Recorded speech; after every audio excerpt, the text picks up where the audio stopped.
Welcome back to hour number 2 here of the End Zone on the Monday edition. I want to thank once again Danny Jones for filling in for me on Fridays. I was taking the day off to get engaged, so I was glad he was able to help me out there. If you want to give me a phone call, 896-5800, 896-5800, 68683, the letter CC, your comment, and your name. We are going to the 103.7 The Game phone lines. We're joined by Rick Laughlin, who writes for Green and White Report, which is a Fox Sports and Scout.com website. How are you this afternoon? Doing well, and again, another big national audience game for the New York Jets, and let's hope it ends a little bit better than on that Thanksgiving night debacle. One of the questions I was going to ask you is here in football world, here in Louisiana, go ahead and try to sell everybody on why they should watch Jets Tennessee tonight. I think, again, the Jets, with these 3 remaining opponents against the Tennessee Titans, the San Diego Chargers, and as well as the Buffalo Bills, they have 3 very winnable games left on their schedule. I know they need some help. There's a couple different scenarios in which the Jets would get in, but frankly, they don't have full control of their playoff destiny. But these are matchups that they should be favoring in spite of Mark Sanchez's struggles, in spite of the offense that now I expect with Braylon Edwards back in the fold, with making his return to the Jets and a debut tonight in a national television audience. I think that the team is going to be up for this type of game, and I would expect, again, anytime you have a Rex Ryan defense that's flying around, that can be very exciting. The one, obviously, X factor is going to be Mark Sanchez, whether he can shake out of this rut or whether he's probably on his way out of New York. Why not start Greg McElroy?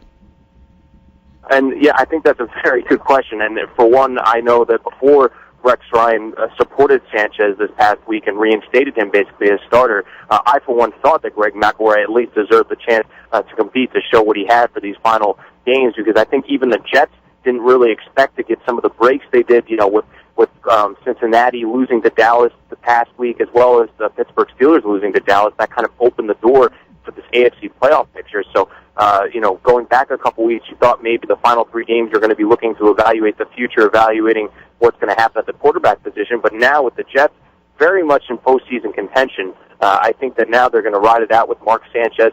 And frankly, again, if they're not able to at least win 2 of the next 3, they need all 3 of them to qualify. But, if they do have a losing record in these 3 games against sub-500 teams, I don't see how the Jets can be confident going into next year with Mark Sanchez as the starter. What does Rex Ryan need to maintain his job? And I think, and again, for Rex Ryan, I think that he's going to be back next year regardless of whether the Jets win these next 3 games, end up in the playoffs, make some noise in the playoffs, or even if they, do lose these final 3 games. I think that Rex Ryan and Woody Johnson are very close.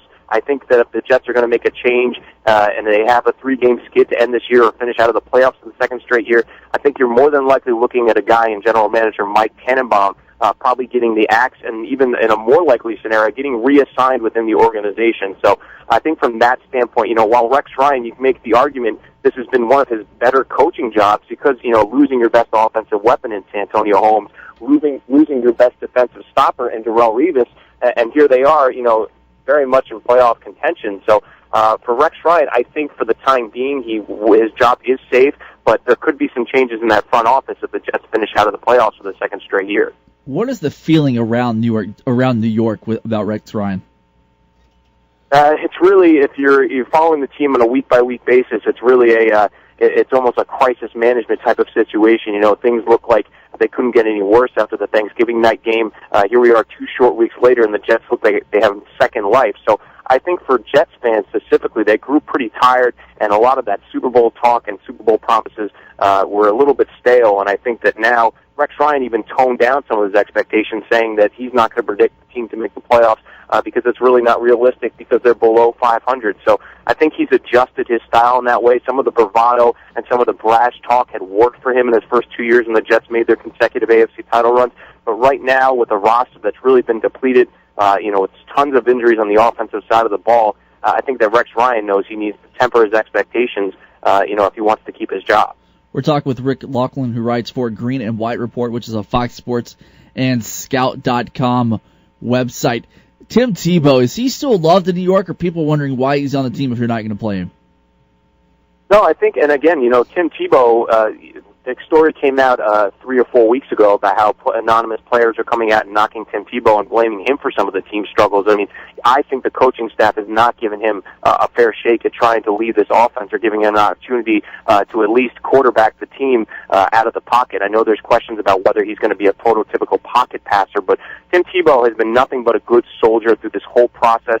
He's really been just the pro's pro, if you want to say, because of the fact that, again, he could have very easily tried to force his way out, tried to, lobby for more playing time. He's had the rib issues. He's had a number of different things going on. And with the New York media with such scrutiny, I think he's handled everything with the utmost class and professionalism. So for Tim Tebow, I think, while fans, again, are going to be on one side of the fence or the other, whether they truly believe in him, I think just looking at him as far as his leadership, his intangibles, what he brings to the table, I think fans and the media alike really do respect and admire that, but I don't think he's gotten a fair opportunity to show it on the field.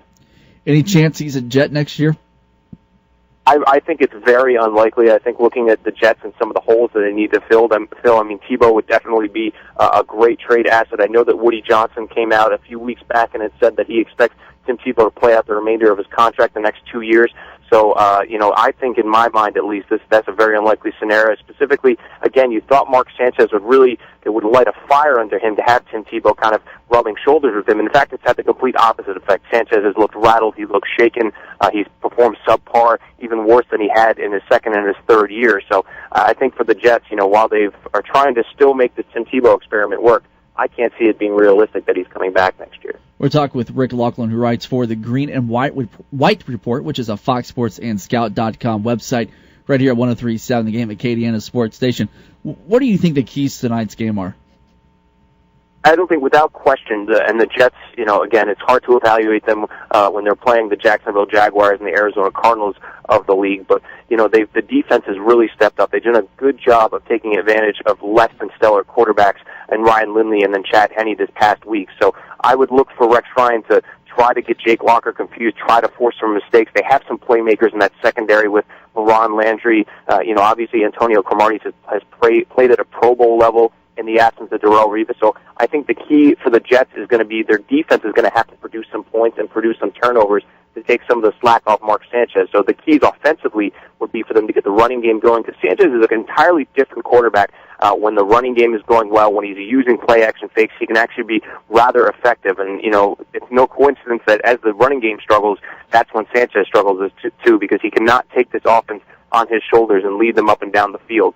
For the Jets defensively, too, Chris Johnson is a guy to watch out for, a game breaker, a guy that can take it to the house on any given carry. So the Jets have been better in recent weeks against the run, but certainly the first half of the year had a lot of trouble. Still ranked, I believe, 29th against the run this season. So that would be something they have to be very leery of, is letting Chris Johnson have a big night. And he's a guy who, any given game, can single-handedly carry his team to victory. We're talking with Rick Laughlin, who writes for the Green and White Report right here at 103.7 The Game at Acadiana Sports Station. What do you think the final score of tonight's game will be?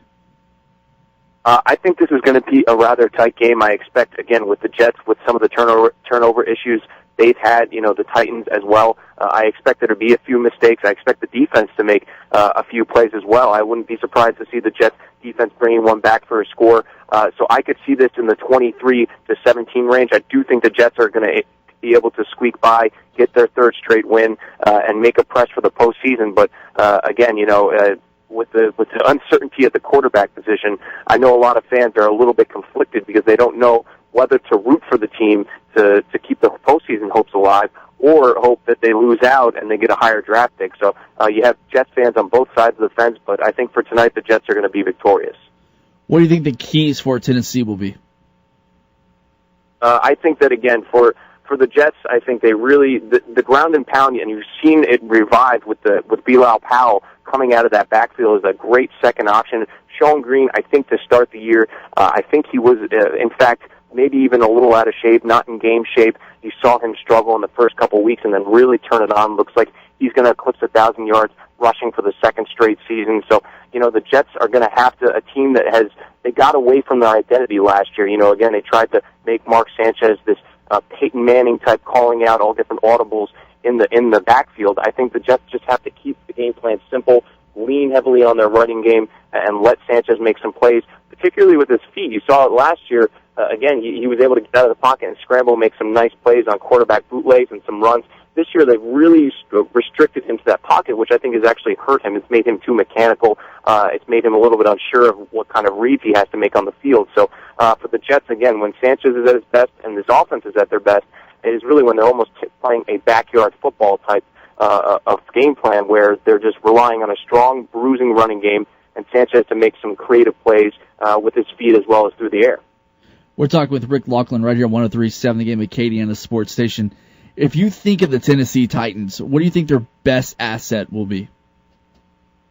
Again, in a regular year, I would say that Kenny Britt would definitely be an issue for any team. But with the Jets normally obviously having Darrelle Revis in that secondary along with Antonio Cromartie, now with Revis down, you're going to see a guy in Antonio Cromartie match up in locked helmets with Kenny Britt. So that should be a compelling matchup to watch. And I think Britt is really coming off a 127-yard receiving game against the Colts last week. His best game of the year, has really struggled throughout the season. Another guy that's kind of an unheralded player is Nate Washington on the outside, too. He's going to probably draw the assignment of cornerback Kyle Wilson, who's performed well, but, again, over the course of his Jets career has been a slight disappointment after the Jets took him 2 years ago in the first round. So I think for the Jets' standpoint, they really need to be pretty leery of some big plays. And the one thing that Rex Ryan paid close attention to is the fact that Jake Locker can make some plays outside the pocket. He's very mobile, has over 200 rushing yards on the season, wowed a lot of scouts at the scouting combine with his speed and in the open field. So, while the Jets want to get after the quarterback, they want to make him uncomfortable in that pocket, they have to be careful to maintain some of their rush lanes and keep him back in that pocket. Otherwise, he can beat them with his feet. We're talking with Rick Laughlin right here on 103.7 The Game at Acadiana Sports Station. He writes for the Green and White Report, a Fox Sports and Scout.com website. What quarterback is the future of the Jets? Or is it Greg McElroy? Is it Mark Sanchez? Or are they going to try to draft someone this year? My belief is the fact that Mark Sanchez, just from a talent standpoint, is a much more talented quarterback, can make all the throws, much more so than a guy in Greg McElroy can. I think that the reason that Rex Ryan gave him some consideration was the fact that he had the head for the game. He had the smarts. He understood what decisions to make and what decisions not to make on the field. So, I think part of the reason why you didn't see Greg McElroy start last week against the Jacksonville Jaguars was because of the fact I don't think they believe in some of the arm strength issues he has, as well as his talent to make all the throws on the field. So these next 3 games are going to be very crucial because of the Jets sputtered. They lose 2 of the next 3, they lose the final 3 games. I don't think there's any question they're going to look to the draft to select another quarterback. But again, I don't think they've given a guy in Greg McElroy a fair shot to at least be able to evolve into a game manager. And they kind of, in a way, have said that his ceiling is the fact that he can only be a game manager, but, you haven't seen much in the way of opportunities. He's been running a lot of reps with the scout team, hasn't been in with a lot of first-team players. During that stretch in the preseason where the Jets couldn't score a touchdown, the only player that threw for a touchdown was Craig McElroy. So I think if you were to ask me, and I'm in that Jets front office, I would like to at least give Greg McElroy, a few games to see exactly what he can be. But, in all likelihood, the Jets are going to look to the draft to solve some of their quarterback issues. Give us your Twitter handle. It's at R. Laughlin, Laugland. Rick, I appreciate it so much you coming on, and you sold me. I'm going to watch tonight's game, so thank you for that. Great. Thanks for having me on. Take care. No problem. Once again, that was Rick Laughlin, who writes for the Green and White Report on 103.7 The Game at Acadiana Sports Station. If you want to get in the game, give me a phone call, 896-5800, 896-5800.